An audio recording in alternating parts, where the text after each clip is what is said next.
Hello Aquarius! Ano nga bang regalo, sorpresa o balita ang matatanggap mo ngayong Pasko, December 2023? Kuha lang tayo ng ilang messages para sa inyo. As usual, mensaheng gabay lamang po para sa mga Aquarius ngayong Kapaskuhan. Ano nga bang matatanggap mo? We'll be straightforward sa ating reading. Aquarius, December 2023, ayan. May cards nang bumagsak. Capricorn. Capricorn energy, regardless of the sign, guys. Mercury, planet Mercury, the moon. All about feelings. Sagittarius. So, isa-isahin natin. Una, Capricorn energy. So, dyan pumapasok ang inyong buhay, karera, trabaho. May pagbibigay diin dyan. Maring meron kayong something accomplishment or kahit sa simpleng recognition, marirecognize kayo or appreciation ito mula sa trabaho. It could also be a bonus for some of you. Claim na natin yan.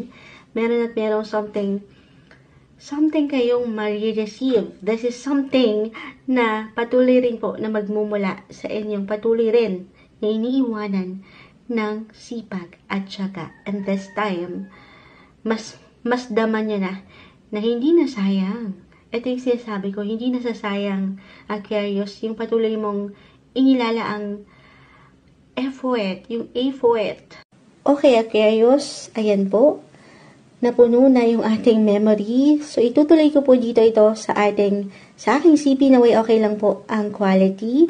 Pero as I mentioned, ayan, kita-kita nyo, andito ang Capricorn. Ito yung inuna natin. The 10th house of your career sector.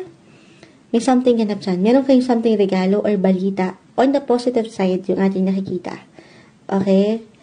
Ito na, si Planet Mercury. So, possibly for some of you guys, this is a general message po. Just only take what resonate pa rin. So, dito, pumapasok. Mercury and Sagittarius, travel. Okay? It doesn't matter naman kung ito ay long or short trips, pero parang ang dami nyo rin ganap this December. Parang ready to go lang kayo. On the go yung feeling. May ilang gatherings or party invites. Na ito na, very normal. Bilang andito na tayo sa season of partying. Partying, hindi. Kumbaga yung pagiging sociable nyo ay aangat ngayong December. So, yung gift of travel. Also, ito may mga imbitasyon kayong matatanggap. Mula sa ilang taong malapit sa inyong puso, kaibigan, katrabaho, pamilya, andito lahat. The moon is here. So, yung gift of travel, then, as I've mentioned, andito rin.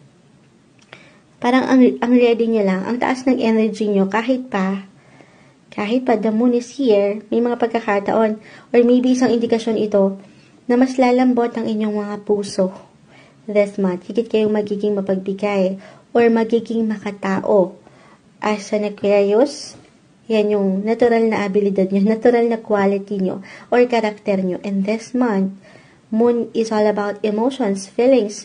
Higit kayong makakaramdam or makikiramdam sa mga tao sa inyong paligid, lalo pa doon sa mga nangangailangan. Okay? Kasi right now, higit rin nagbibigay sa inyo, astrologically speaking, ang inyong pagiging humanitarian. Yung pagiging, ayun nga, makatao nyo.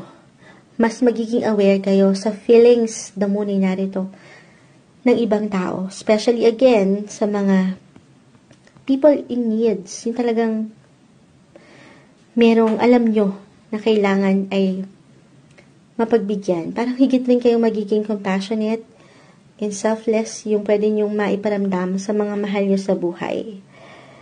Okay? Okay. Other messages?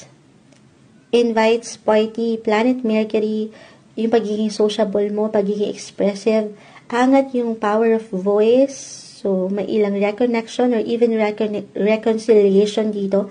I feel with your cards, kasamang ilang kaibigan or your relatives, kahit over the net lang ito, planet Mercury ay dyan din po pumapasok again yung communication, technology, so dyan din ang internet. Okay, pwede kayo mag-usap-usap or may connection, anything connection na may kaugnayan sa ibang bansa. The energy ng Sagittarius ay narito rin. Sige, at pa tayo, clarify natin tong ilang bagay-bagay dito for Aquarius, anong regalo, mensahe, balita, ang maiwan natin para sa kanila ngayong December? Message. Aquarius. Ayan. Uy. Talaga sabi ko na, ha? Ano po? The Ace of Pentacles. The Queen of Cups. Ito yon, yung pagiging compassionate nyo, yung inyong mga feelings, yung inyong mga pusong mamon ay talagang lalambot.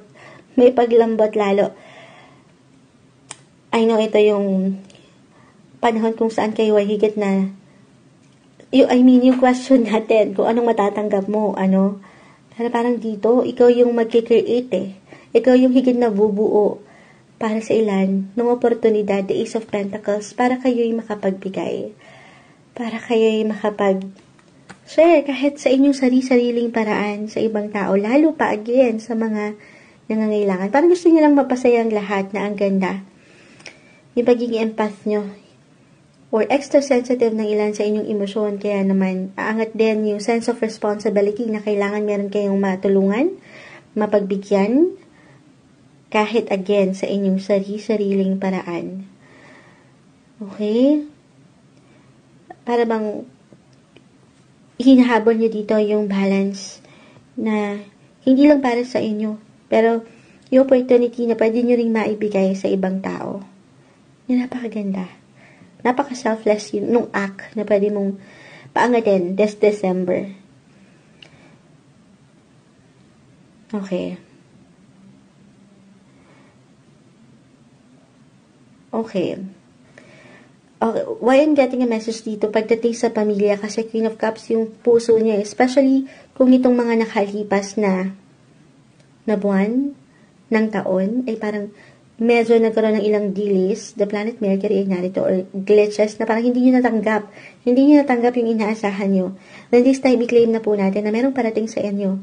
Sabi ko nga, sa workman ito, bonus, money-related, may pera, ayan, i-claim na natin, at ito mas matutugunan mo na po, Aquarius, yung mga pangangailangan ng pamilya. Mas maharap mo na